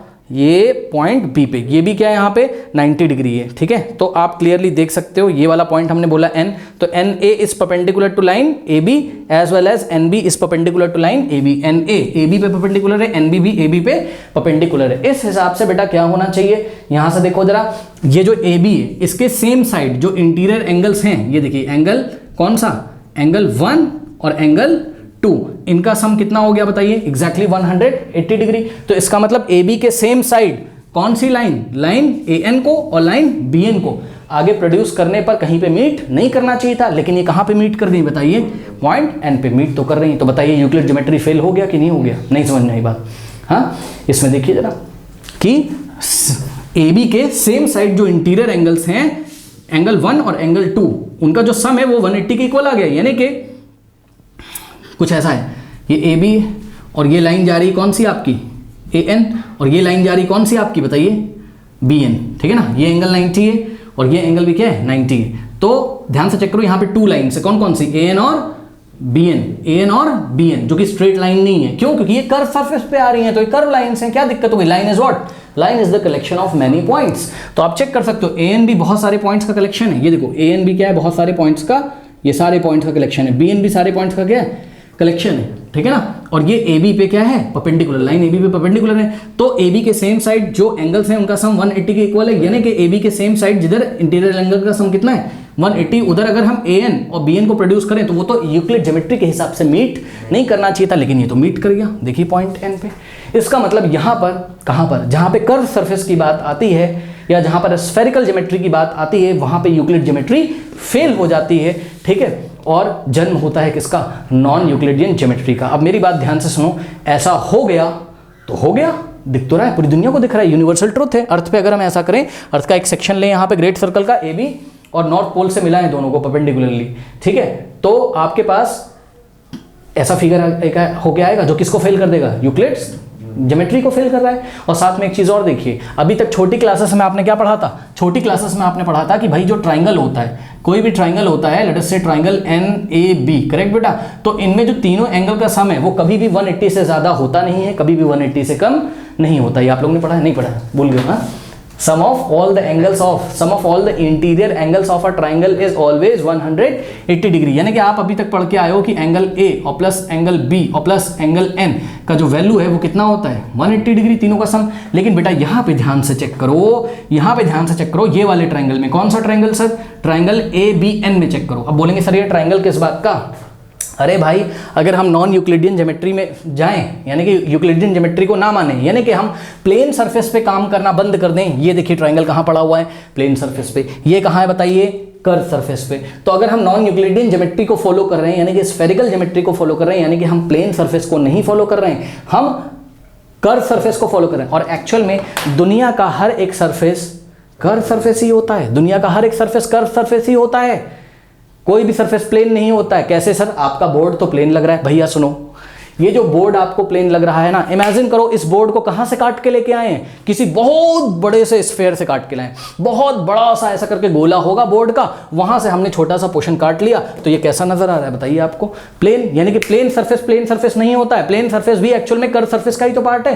तो होता सब कुछ कर्व है, कर्व घुमा हुआ ही होता है सब कुछ, दुनिया गोल गोल, सब कुछ गोल गोल, ठीक है तो हमारे पास कर्व सब कुछ, पास से देखने में प्लेन लगता है तो हम बोल देते हैं, बात समझ में आई कि नहीं आई, ठीक है। तो ये जो आप पढ़ते थे, कहाँ पढ़ते थे, प्लेन सरफेस पे। लेकिन नॉन प्लेनर सरफेस जो होंगे, यानी कि कर्व सरफेस जो होंगे, यानी कि सर्कल ज्योमेट्री में, यानी कि नॉन यूक्लिड ज्योमेट्री में, इस ट्राइंगल को देखो बेटा, इस ट्राइंगल में एंगल ए की वैल्यू कितनी है बताओ, एंगल ए की वैल्यू कितनी है 90, एंगल बी भी कितना है 90। तो बेटा यहाँ तो केवल एंगल ए और बी, दो ही एंगल का, कौन से ट्राइंगल में, ट्राइंगल ए बी एन में। अरे ट्राइंगल बन तो रहा है यार, कहाँ बन रहा है, किसी कर्व सरफेस में बन रहा है, क्या दिक्कत है, बन तो रहा है, स्फेरिकल ज्योमेट्री में बन रहा है। यहाँ पर बेटा दो ही एंगल का सम कितना हो गया बताओ, 180 डिग्री हो गया कि नहीं। तो एक बात बताओ, बहुत ध्यान से चेक करो, अगर मैं तुमसे ये बोल दूं कि एंगल एन कुछ तो होगा, भाई एंगल एन का वैल्यू कुछ तो होगा ना, तो अगर इस एंगल ए और एंगल बी में, जिसका सम ऑलरेडी कितना था 180, अगर इसमें एंगल एन ऐड कर दूं, भाई एक बात बताओ, अगर इन दोनों का सम 180 पहले से ही इसमें थोड़ा सा और जोड़ दूं, तो पक्का ही ग्रेटर हो जाएगा किससे, 180 डिग्री से। तो आपने एक चीज और देखा क्या, किसी ट्राइंगल में तीनों एंगल का सम किसके ग्रेटर आ गया, 180 डिग्री के ग्रेटर आ गया। ये क्या हुआ, आज तक पढ़ा नहीं था, अरे तो भाई कुछ हुआ नहीं है, ये आपकी नॉन यूक्लिडियन ज्योमेट्री है, जो कि यूक्लिडियन ज्योमेट्री को फॉलो नहीं करती है, ठीक है ना। अब सर इसके बारे में हम ऐसा कब पढ़ेंगे, तो इसके बारे में आप हायर एजुकेशन में पढ़ोगे। तो नॉन यूक्लिडियन ज्योमेट्री का जन्म इस तरीके से हुआ था, कहानी हमने आपको बता दी और एक दो एग्जांपल हमने आपको दिखा दिए। और अभी आगे के चैप्टर्स में हम कौन सा पढ़ेंगे सर, आगे के चैप्टर्स में हम यूक्लिड ज्योमेट्री ही पढ़ेंगे, यानी कि हम प्लेन सरफेस में अभी पढ़ेंगे। जब बड़े हो जाओगे, हायर क्लासेस में जाओगे, तब आप ये वाली स्फेरिकल ज्योमेट्री भी, जिसको कि नॉन यूक्लिडियन ज्योमेट्री बोला जाता है, इसको भी आप पढ़ेंगे। और जहाँ पे तरह तरह के रिजल्ट निकलेंगे जो छोटी क्लासेस में नहीं आते थे, एक दो एग्जांपल हमने आपको दे दिए हैं। चलिए अब आइए आते हैं नेक्स्ट पॉइंट में। देखिए एग्जांपल यही दिया हुआ है हमने, जो आपको यहाँ पे बताया क्या, कि the line A and B N which are the parts of the great circle of a sphere. ये जो लाइन है, ठीक है ना, ए एन और बी एन, जो कि किसका पार्ट है, which is a part of a great circle of a sphere, किसी स्फेयर पे बने हुए ग्रेट सर्कल्स। भाई आप खुद दिमाग लगाइए, ये कोई स्फेयर है, इस पे ग्रेट सर्कल्स बन सकते हैं, यस बहुत सारे, एक ये सर्कल बन जाएगा, एक ये सर्कल बन जाएगा, एक ये सर्कल बन जाएगा। तो ये जो लाइंस हैं ए एन और बी एन, ये किसी स्फेयर के स्फेयर के सरफेस पे बने हुए ग्रेट सर्कल्स का क्या है, पार्ट है। कोई डाउट है, ठीक। तो are perpendicular to the same line A B, मतलब ये ए एन और बी एन किस पे परपेंडिकुलर है, ए बी पे। चेक करो, ए एन और बी एन किस पे परपेंडिकुलर है, ए बी पे, ठीक है। But they are meeting each other through the sum of the angle of the same side of line A B is not less than 2 right angles, ठीक है ना। आप देख रहे हो ये दोनों कौन, ए एन और बी एन कहां पे मीट कर रही हैं, एन पे, जबकि क्या हो रहा है, लाइन ए बी के सेम साइड इंटीरियर एंगल्स का सम कितना है, 180 के इक्वल है, फिर भी मीट कर रहा है एन पे। इसका मतलब यहाँ पे यूक्लिड ज्योमेट्री फेल हो जाती है। ऑल्सो आप आगे देख सकते हो, A B is not less than 2 right angle, ठीक है, ठीक है, सारी बातें हमने आपको बता दी।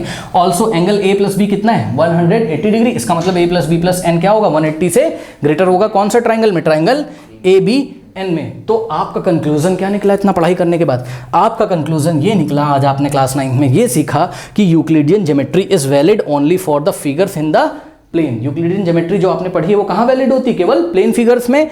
On the curve surface it fails, curve surface पे यूक्लिडियन ज्योमेट्री फेल हो जाती है और हमें कौन सी ज्योमेट्री लगानी होगी, नॉन यूक्लिडियन ज्योमेट्री, जिनके बारे में हम हायर क्लासेस में पढ़ेंगे। अभी क्लास 9th और 10th में तो हम प्लेन ज्योमेट्री के बारे में ही, यानी कि यूक्लिडियन ज्योमेट्री या उससे रिलेटेड चीज़ों के बारे में पढ़ेंगे। ओके, नोट कर लीजिए स्टूडेंट्स, बढ़ते हैं एग्जाम्पल की तरफ, नोट कर लीजिए। नाउ स्टूडेंट्स, एग्जाम्पल नंबर आप लोग 3 देखिए एनसीईआरटी में पेज नंबर 87 पे कह रहा है कंसीडर द फॉलोइंग स्टेटमेंट। पहले देखो एक स्टेटमेंट आपको बता दिया उन्होंने, क्या बता दिया, there exist a pair of straight lines that are everywhere equidistant from one another. ये आपका स्टेटमेंट है, ये देखिए क्या, there exist a pair of straight line that are everywhere equidistant from one another. Okay, सुन लो, कह रहा है there exist a pair of straight line. Pair का मतलब जोड़े में आ रही हैं, जोड़े में आ रही हैं, 2 लाइन्स होंगी जो पेयर में आ रही हैं, जोड़े में आ रही हैं, ठीक है ना। ये देखो जरा, 2 लाइन्स हैं बेटा आपके पास, ये देखिए, पहले समझ लो स्टेटमेंट क्या दिया हुआ। ये 2 लाइन्स है, सपोज लाइन L है और लाइन M है, या फिर लाइन M को हम नीचे L को ऊपर दिखा देते हैं, M को ऊपर दिखा देते हैं, L को नीचे। तो आपके पास 2 लाइन्स है L और M। कह रहा है क्या ऐसी पेयर ऑफ लाइन एग्जिस्ट करेंगी जिसमें क्या होता हूँ, that are equidistance from one another, मतलब इक्विडिस्टेंस बराबर दूरी पे, इक्विडिस्टेंस मतलब बराबर दूरी पे, जो एक दूसरे के साथ हमेशा क्या होती, बराबर दूरी पे होती। क्या ऐसा होता है? हाँ भाई ऐसा होता है, ये तो हमें पता है। कब होता है ऐसा? जब 2 लाइन्स आपस में बेटा पैरेलल होंगी, जब 2 लाइन्स आपस में क्या होंगी, पैरेलल होंगी। ये देखिए, जैसे कि ये पेन और मार्कर आपस में क्या है, पैरेलल है। तो ये देखिए, ये पेन रखा है, ये मार्कर रखा है, ये देखिए, ठीक। तो ये इक्विडिस्टेंस है क्या हर जगह? अगर ये पैरेलल है तभी तो इक्विडिस्टेंस होंगी, अगर ये पैरेलल हैं तभी तो इक्विडिस्टेंस होंगी। इक्विडिस्टेंस का मतलब सर क्या, मतलब समझो जरा बात को, मतलब समझो जरा बात को, देखो जरा सुनो, मतलब ये वाली डिस्टेंस अगर हम यहाँ पे ले लें, लाइन L और M के बीच में ये वाली डिस्टेंस अगर ले लें, ठीक, मान लो ये बेटा ये डिस्टेंस है कितनी, इन दोनों के बीच है 10 सेंटीमीटर, कितना 10। तो यहाँ पे जब हमने डिस्टेंस निकाली तब भी कितनी आ रही, 10 सेंटीमीटर। यहाँ पे जब हमने डिस्टेंस निकाली ये भी कितनी आ रही, 10 सेंटीमीटर। तो हम बोल देंगे हाँ भाई ऐसी पेयर ऑफ लाइन L और M एग्जिस्ट करती हैं जो कि क्या है, इक्वी डिस्टेंस है, जो कि एक दूसरे से हमेशा बराबर दूरी पे हैं। अब सुनो, ये जो डिस्टेंस होता है ये क्या होता है, हमने आपको लास्ट क्लासेस में बताया बेटा, डिस्टेंस इज ऑलवेज परपेंडिकुलर, ये याद रखिएगा, डिस्टेंस इज ऑलवेज परपेंडिकुलर। मतलब समझो जरा, मतलब ये जब आपने डिस्टेंस निकाला है ना, सपोज इसका नाम बेटा हमने AB रख दिया, ठीक है, तो AB is the distance between line L and M। तो ये जो डिस्टेंस है ना AB, तो आप चेक करोगे तो AB परपेंडिकुलर होगा किस पे, L पे, और B से A की तरफ जाओगे तो BA परपेंडिकुलर होगा किस पे, A पे, करेक्ट। और आप यहाँ पे एक चीज और देख रहे हो, यहाँ पर 2 लाइन से L और M, और फॉलोइंग लाइन कौन सी, AB के सेम साइड इंटीरियर एंगल्स का सम कितने इक्वल है, 180 डिग्री के, तो ये पैरेलली तो होंगी। हाँ, यूक्लिड पोस्टुलेट के जो है इक्विवेलेंस स्टेटमेंट से, करेक्ट। तो ये सब फील करते हुए चलना। अब सुनो, जैसे कि मान लो ये वाला है आपका PQ, तो अगर PQ को हमने डिस्टेंस तभी बोलना है जब ये PQ परपेंडिकुलर हो L पे, और जब Q से P की तरफ जाओ तो QP परपेंडिकुलर हो किस पे, M पर। यानी कि अगर आप 2 लाइंस के बीच बेटा अगर आप 2 लाइंस के बीच की डिस्टेंस की बात कर रहे हैं तो वो डिस्टेंस क्या होती है, परपेंडिकुलर डिस्टेंस होती है। ये क्या बता रहे हो सर? सुनो बेटा एक बात बताओ, अगर हम इन दोनों लाइंस के बीच में डिस्टेंस निकालें तो क्या ये भी तो एक तरीके की डिस्टेंस होगी कि नहीं होगी, बताइए। ये देखिए, ये M है और ये L। अब ध्यान से चेक करो बेटा, ये भी तो डिस्टेंस है। हाँ, मान लीजिए इस पॉइंट का नाम कैपिटल M और इस पॉइंट का नाम कैपिटल N है, ठीक है, तो ये MN भी तो क्या है, L और M के बीच में डिस्टेंस है। लेकिन क्या ये मैथमेटिक्स में डिस्टेंस कहलाएगा? No sir. क्यों?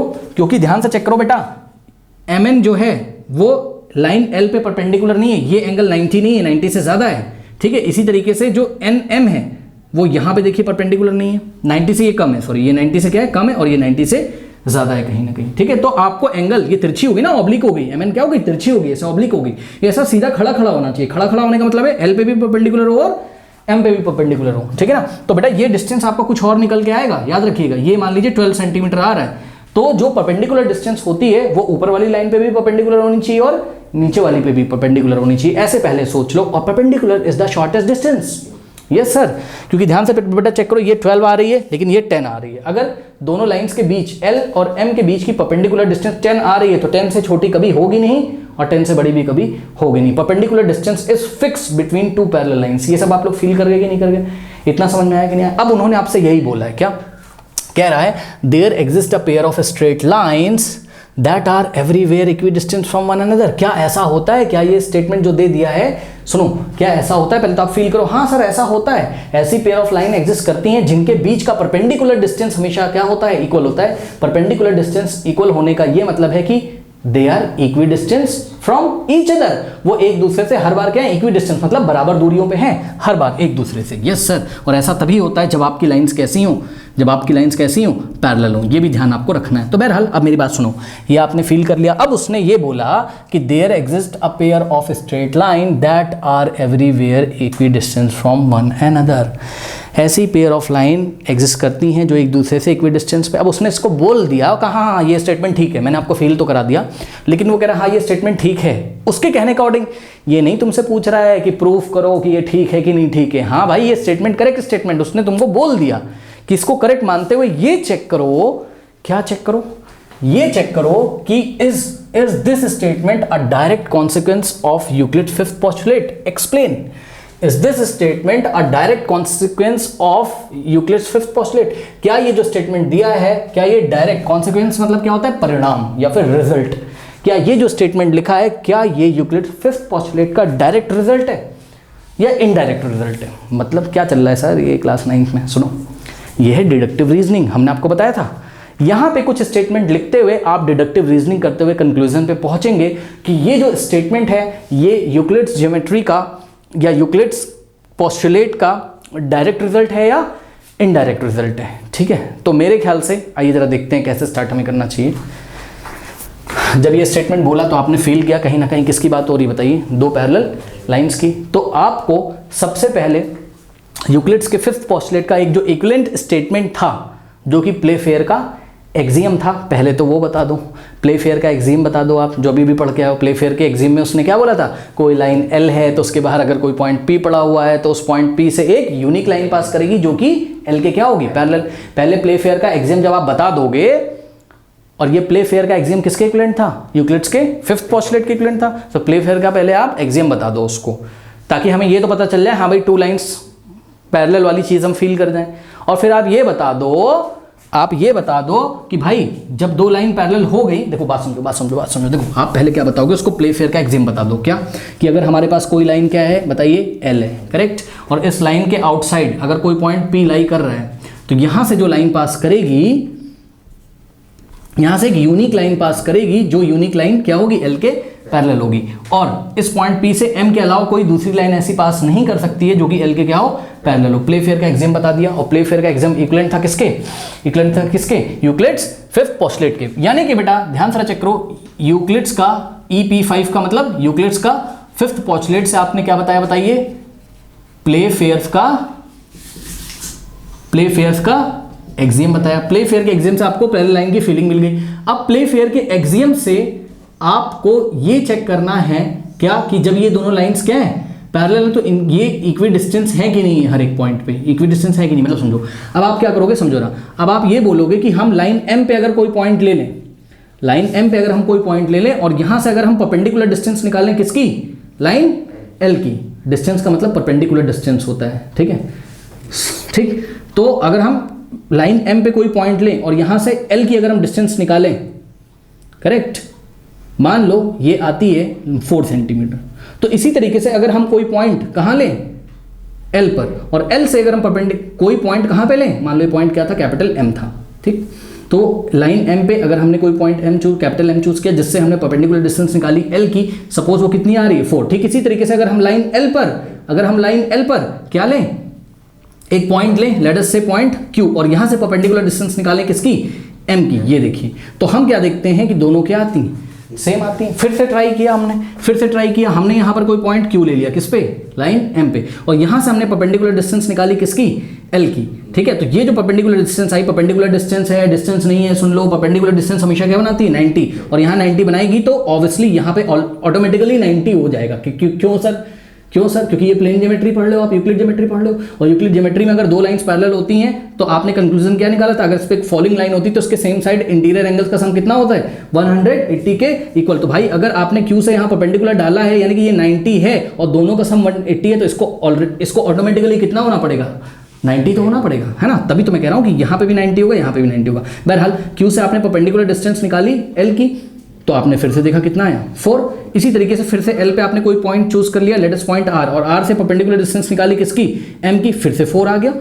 यानी कि आप क्या कह रहे हो, अब आप बोल दोगे हाँ भाई ऐसी दो लाइन एग्जिस्ट करती हैं जिनके बीच जो है डिस्टेंस हमेशा क्या होता है, इक्वल होता है, यानी कि yes two lines exist which are what equidistance, और वो दो लाइंस कौन सी होती हैं, वो दो लाइंस पैरेलल लाइंस होती हैं। तो यहां से आपने क्या किया, प्लेफेयर के एक्सियम से आपने एक स्टेटमेंट निकाला, कौन सा, ये वाला, कि हाँ भाई there exist a pair of straight lines that are everywhere equidistance from another.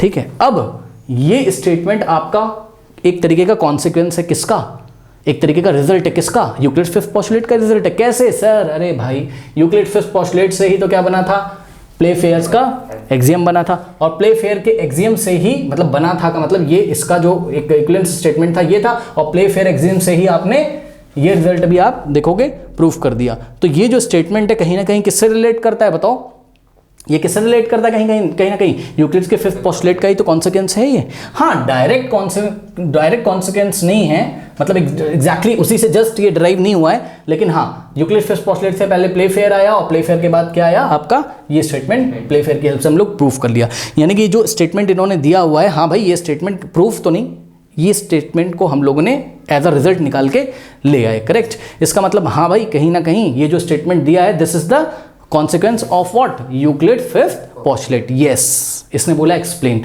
इसी को डिडक्टिव रीजनिंग बोलते हैं। अब आइए एक्सप्लेन करते हैं, करना कुछ नहीं, मैंने जो प्रोसेस बताया आपको, सबसे पहले यूक्लिड्स का फिफ्थ पोस्टुलेट आपको पता होना चाहिए, जो कि आपको पता है क्या, कि अगर आपके पास टू लाइंस हैं, ठीक है, इस पर अगर एक लाइन फॉल कर रही है तो इसके जिस भी साइड इंटीरियर एंगल का सम 180 से लेस होगा, यानी कि टू राइट एंगल से लेस होगा, उधर अगर हम इन लाइन्स को क्या करें, इंडेफिनेटली एक्सटेंड करें, तो किसी लाइन किसी पॉइंट पे क्या करेंगे, इंटरसेक्ट, और यहीं से इसका एक इक्विवेलेंट स्टेटमेंट ये आता था कि अगर इस फॉलिंग लाइन के सेम साइड इंटीरियर एंगल का सम 180 के इक्वल आ जाए तो ये क्या हो जाएंगी, पैरेलल।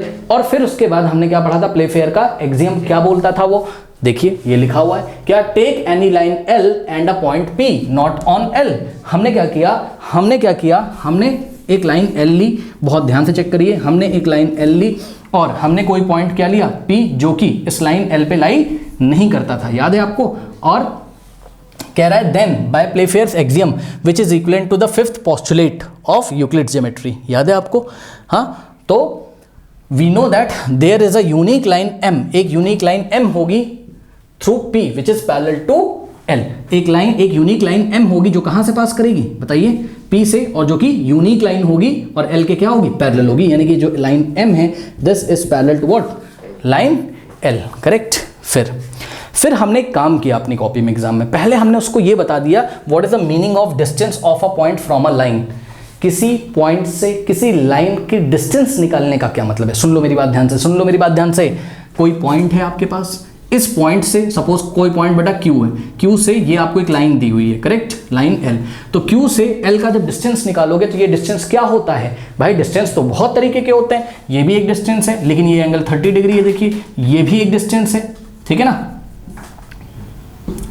लेकिन ये एंगल कितना है, मान लीजिए 120 डिग्री मान लो, तो आपको ना ये डिस्टेंस लेना है ना ये डिस्टेंस लेना है, आपको ये वाला डिस्टेंस लेना है। तो किसी पॉइंट से किसी लाइन का डिस्टेंस क्या होता है, किसी पॉइंट से किसी लाइन का डिस्टेंस हमेशा क्या होता है, परपेंडिकुलर डिस्टेंस वाला डिस्टेंस होता है, याद रखिएगा। तो सबसे पहले तो आपको ये बताना है what is the definition of a distance of a point from a line.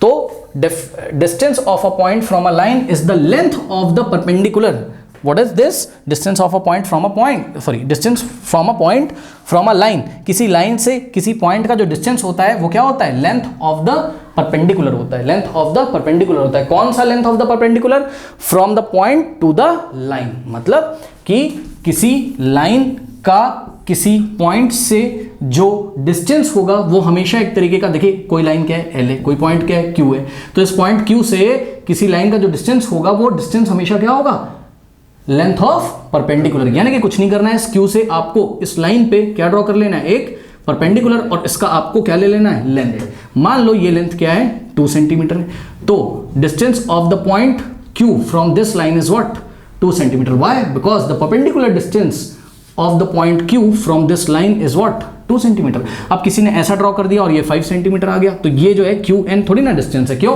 क्योंकि QN L पे परपेंडिकुलर थोड़ी ना है, आपको पॉइंट Q से L पे ड्रॉ किया गया परपेंडिकुलर का लेंथ लेना है, परपेंडिकुलर की लंबाई लेनी है और किसी की लंबाई आपको नहीं लेनी है। पहले तो आप ये बता दो क्यों, क्योंकि अभी हम आगे क्या बोलने जा रहे हैं, अभी हम आगे बोलने जा रहे हैं, ध्यान से चेक करिए, this distance will be the same for any point on m from l and any point on l from m। इसका क्या मतलब है, ये जो डिस्टेंस है कौन सी, perpendicular distance, will be the same, ये हमेशा सेम रहती, किसके लिए, for any point on m, मतलब m पे अगर हम कोई पॉइंट चूज करें और l का परपेंडिकुलर डिस्टेंस निकालें, तो सपोज अगर ये 5 आ रहा है, इसी तरीके से एंड वाइस वर्सा, मतलब l पे अगर हम कोई पॉइंट लें, ठीक है, ये q था सपोज और ये l था, ठीक है, यहां से लाइन कुछ भी ले लो यार, r है, ठीक है, तो अगर हम लाइन m पे कोई पॉइंट चूज करें और उसका परपेंडिकुलर डिस्टेंस निकालें l से, या फिर हम l पे कोई पॉइंट चूज करें और इसका परपेंडिकुलर डिस्टेंस निकालें किससे, m से, तो ये हर बार सेम आ रहा है। फिर से ट्राई किया, ये भी 5 आ रहा है,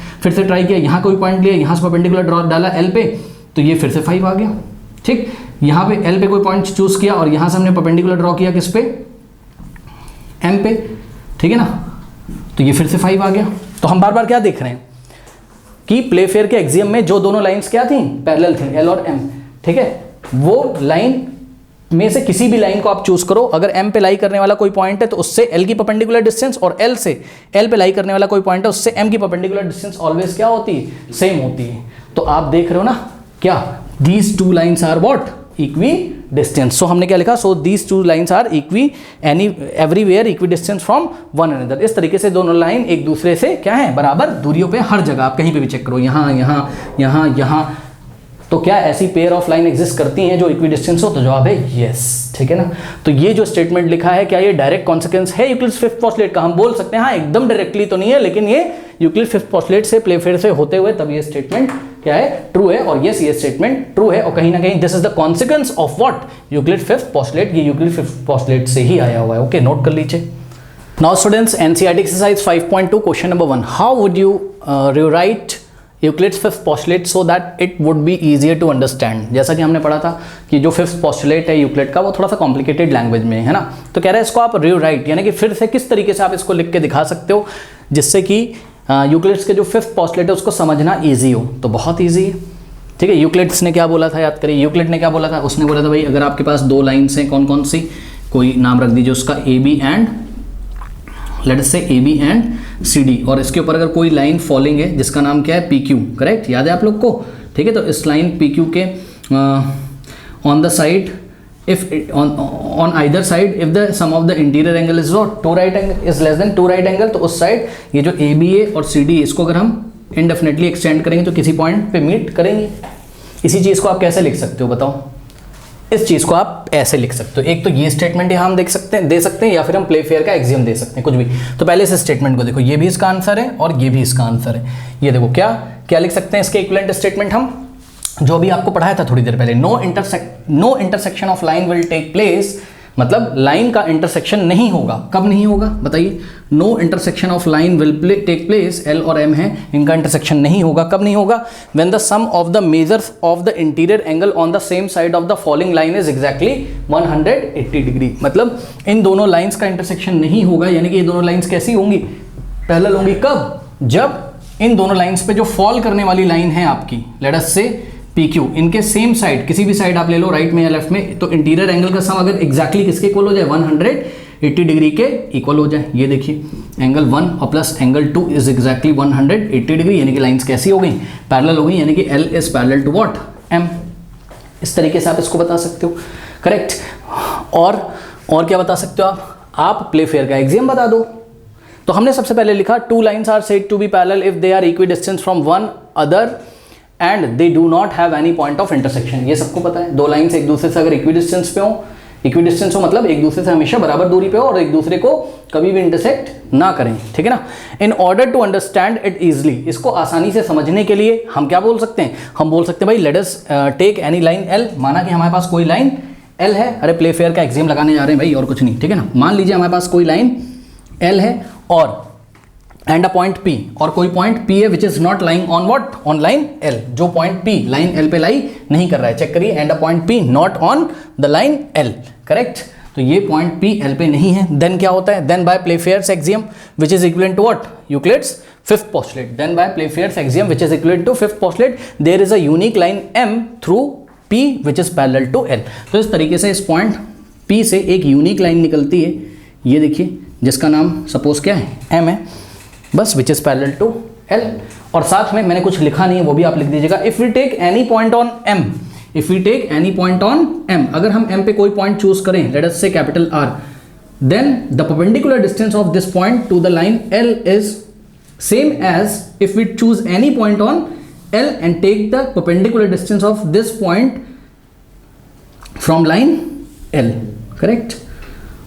ये देखिए यहाँ पे कोई पॉइंट R लिया हमने, तो ये R से अगर हम M पे परपेंडिकुलर निकालें या कोई बात समझ रहे ना, आपको दो पॉइंट चूज करने बार बार ऑल्टरनेट वेज में। मतलब एक बार कहाँ चूज करो, M पे, कौन सा पॉइंट चूज किया R, और उसकी परपेंडिकुलर डिस्टेंस निकाली किससे, L से, और लेट अस से वो कितनी आई x सेंटीमीटर, कितनी आई x, मान लो यार x का कुछ भी वैल्यू हो सकता है, ठीक है ना।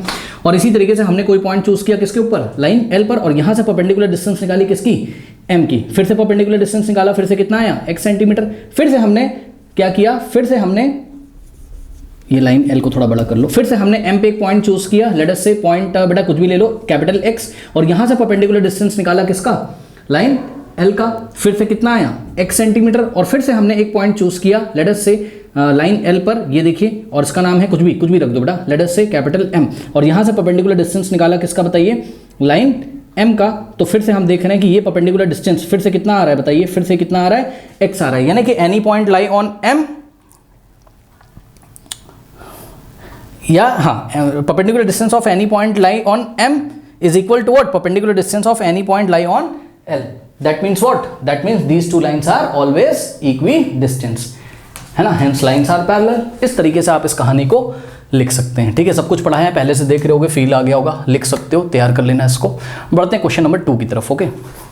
और स्टूडेंट्स क्वेश्चन नंबर 2 देखिए, does Euclid's fifth postulate imply the existence of parallel lines explain. देखो इम्प्लाई का मैथमेटिक्स में क्या मतलब होता है, पहले आप लोग ये समझिए, ठीक है। इम्प्लाई का क्या मतलब होता है, जैसे बात समझो ना कि आप जब कोई क्वेश्चन सॉल्व करते रहते हो, जैसे x + 2 = 1 लिखा हुआ है, या x + 2 = 5 लिखा हुआ है, याद करिए ऐसी इक्वेशंस आप लोगों ने सॉल्व करी है ना चैप्टर नंबर 4 में।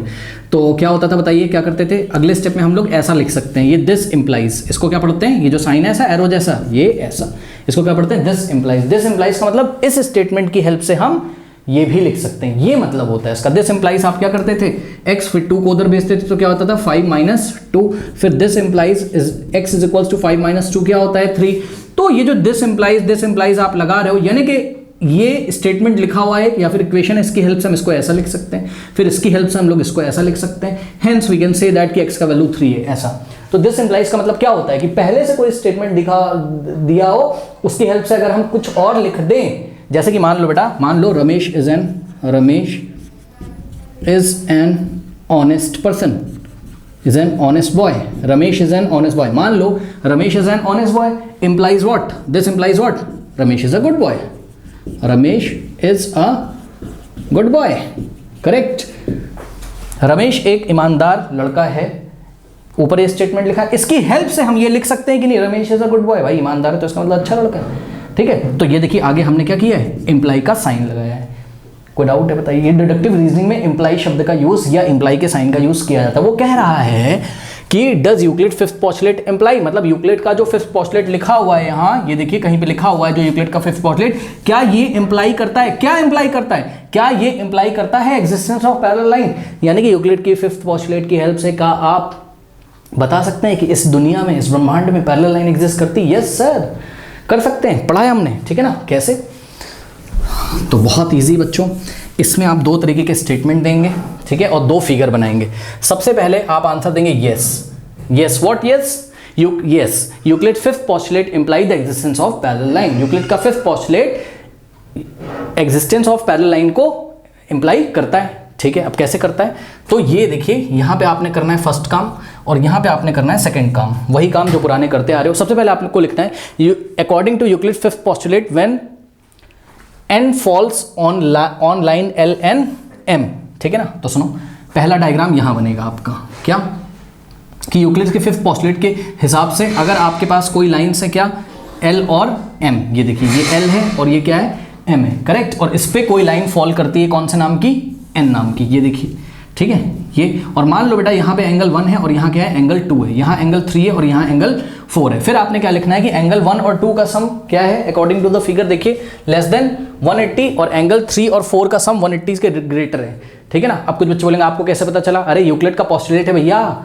इसमें कुछ प्रूव नहीं करते हैं, इसमें यूनिवर्सल ट्रूथ होता है। अरे उसने मेजर कर करके देखा, ऐसी दो लाइंस बनाई और उस पे लाइन एक एन फॉल कराई, ठीक है, और उसके सेम साइड इंटीरियर एंगल का सम जब वो देखता था तो एक साइड तो क्या मिलता था उसको लेस देन 180 और दूसरी साइड क्या मिलता था 180 से ग्रेटर। तो यही तो मैंने भी लिखा है यहाँ पर, देखिए angle 1 plus angle 2 is less than 180, then angle 3 plus 4 is greater than 180। Producing line L and M further will meet in the side of angle 1 and 2 sum of whose is less than 180 degree. तब जब ऐसा अगर होता हो तो अगर हम इस लाइन L और M को कौन से साइड प्रोड्यूस करें, जिस साइड इंटीरियर एंगल्स का सम कितना है 180 से लेस है, यानी कि 1 और 2 की तरफ, तो ये किसी पॉइंट पे मीट करेंगी, late us say capital M पे मीट करेंगी, और ये लाइंस पैरेलल नहीं है क्योंकि ये इंटरसेक्टिंग है, ठीक है ना। अब ये हो गया आपका पहला काम, आपने यूक्लिड फिफ्थ पोस्टुलेट को बता दिया। अब आप सेकंड डायग्राम बनाओगे और सेकंड स्टेटमेंट लिखोगे क्या, कि if angle 1 plus angle 2 is equals to 180 degree then angle 3 plus 4 is equals to 180 degree. बात समझो, ये डायग्राम कैसे बनेगा, ये डायग्राम बेटा कुछ इस तरीके से बनेगा कि आपके पास एक लाइन L है और आपके पास एक लाइन M है, करेक्ट, और इस पे कोई लाइन N नाम की कोई लाइन फॉल कर रही है। अब एंगल 1 इधर दिखाया हमने, एंगल 2 इधर दिखाया, एंगल 3 इधर दिखाया, एंगल 4 इधर दिखाया। एंगल 1 प्लस 2 कितना है बताइए, 180 डिग्री के इक्वल। एंगल 3 प्लस 4 कितना है, 180 डिग्री के इक्वल। अगर ऐसा हो जाए then lines L and M neither meet at the side of 1 and 2 nor at the side of 3 and 4। तब जब 1 और 2 का सम 180 के इक्वल हो तो आपकी जो लाइंस L और M है, अगर हम इसको इंडेफिनेटली प्रोड्यूस करें किधर साइड 1 और 2 की तरफ, और चाहे हम इसको इंडेफिनेटली प्रोड्यूस करें किधर L और M की तरफ, ये कभी भी आपस में मीट नहीं करेंगी। इसका क्या मतलब है, इसका मतलब है this means what, this means that the lines L and M will never intersect each other, therefore it can be said to that the lines are parallel. इस तरीके से दोनों लाइंस क्या होंगी, पैरेलल होंगी। कोई डाउट है तो यहाँ से पैरेलल लाइन का डेफिनेशन एक निकल के आता है जो कि आप नेक्स्ट चैप्टर में पढ़ोगे, लाइंस एंड एंगल्स में क्या पढ़ाएगा, if there are two lines and a oblique line falling on it, if on the same side of the line, ये जो फॉलिंग लाइन होती है, if on the same side of the falling line sum of the interior angle is 180 degree then the lines are parallel. ऐसे करके आपको next chapter में वो पढ़ा देगा लाइंस एंड एंगल्स में, ठीक है ना। ओके और यहाँ से एक चीज़ और सिखाना चाहता है बेटा, मान लो कि अगर ये लाइन पैरेलल है, ठीक है ना, तो इसका मतलब कौन सी line, L parallel to M है। अगर L पैरेलल टू M है, इसका मतलब एंगल 1 प्लस एंगल 2 की वैल्यू 180 डिग्री के इक्वल है ना। तो मान लो मैं तुमको बेटा बोल देता हूँ कि भाई एंगल 1 जो है तुम्हारा, एंगल 1 का वैल्यू अगर मैं तुम्हें दे दूँ और एंगल 2 अगर मैं तुमसे पूछूँ तो बता दोगे, यस सर बिल्कुल बता देंगे। एंगल 1 है बेटा, मान लो है 110 डिग्री, कितना है 110 डिग्री, करेक्ट। तो एंगल 1 110 है तो 2 कितना हो जाएगा, एंगल 1 की जगह 110 रखोगे और एंगल 2 की वैल्यू आप निकाल लोगे, सही है ना।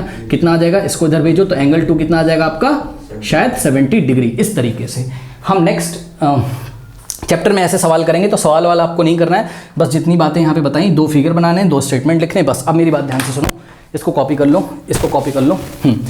जाते जाते एक बात बताना चाहता हूँ, सुनो, पता है अब हम जो आगे के चैप्टर पढ़ेंगे लाइंस और एंगल्स वाले, जो भी ज्योमेट्री हम पढ़ेंगे 9th-10th में, ये जो ज्योमेट्री है ये यूक्लिड ज्योमेट्री ही है एक तरीके से, और इसमें हम यूक्लिड्स के कुछ एग्जीम्स को यूज़ करेंगे, यूक्लिड्स के कुछ पोस्टुलेट को यूज़ करेंगे। इसके अलावा हम क्या बाहर से भी कुछ एग्जीम्स और पोस्टुलेट को यूज़ करेंगे जो कि आपको यूक्लिड ज्योमेट्री में पढ़ने को नहीं मिले हैं। बहुत सारे ऐसे पोस्टुलेट और एग्जीम्स हैं जिसको हम फिर से यूज़ करेंगे अदर थ्योरम्स को प्रूफ करने के लिए, लेकिन जो भी स्टडी होगी वो एक प्लेन सरफेस में ही होगी, ठीक है। कर्व सरफेस वाली स्टडी हम कभी आगे हायर क्लासेस में करेंगे। और एक चीज़ और बच्चों, एंड स्क्रीन पे इसके मैं क्या लगा दूंगा, कौन सा वीडियो लगा दूंगा एंड स्क्रीन पे, यूक्लिड ज्योमेट्री का एनसीईआरटी एग्जाम्पलर।